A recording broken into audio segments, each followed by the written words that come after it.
कांग्रेस है तो मुसलमान है, कांग्रेस है तो आपकी इज्जत है। जब कांग्रेस नहीं है अब कुछ नहीं है। हाँ, कांग्रेस नहीं तो मुसलमान नहीं। నిన్న విన్నాను నేను ఈ భ్రమలకెళ్ళి ముఖ్యమంత్రి గారు ఎంత తొందరగా బయటకు వస్తే ఆయన అజ్ఞానాన్ని ఎంత తొందరగా వదిలించుకుంటే అంత మంచిది. డాక్టర్ బాబాసాహెబ్ అంబేద్కర్ రాసిన రాజ్యాంగంలో ఆర్టికల్ 25 నుంచి 28 దాకా స్పష్టంగా అందులో రాసినది ఎవరు ఏ ధర్మాన్ని ఆచరించాలనుకుంటే ఆ ధర్మాన్ని ఆచరించవచ్చు, ఎవరు ఏ మతాన్ని, ఎందుకంటే we are secular country, as per constitution we are secular country. Any secular leader, any secular party first of all should come out of this illusion that because of their party a certain religion exists.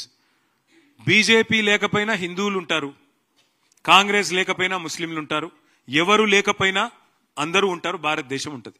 కాబట్టి ఎవరు ఏమనుకున్నా ఒకటి వాస్తవం, ఇవాళ ఇట్లాంటి అడ్డగోలు మాటలు మాట్లాడే ముఖ్యమంత్రికి ఒక మతాన్ని అవమానించినట్టుగా, కాంగ్రెస్ పార్టీ లేకపోతే ముస్లిం లేకపోవడం ఏందండి? అంటే కాంగ్రెస్ పార్టీ పుట్టక ముందు ముస్లిం లేరా?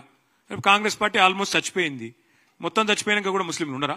ఏం మాట్లాడుతున్నాడు ఆయన? కనీసం మెడకాయ మీద తలకాయ నోడైతే కూడా మాట్లాడట్లా.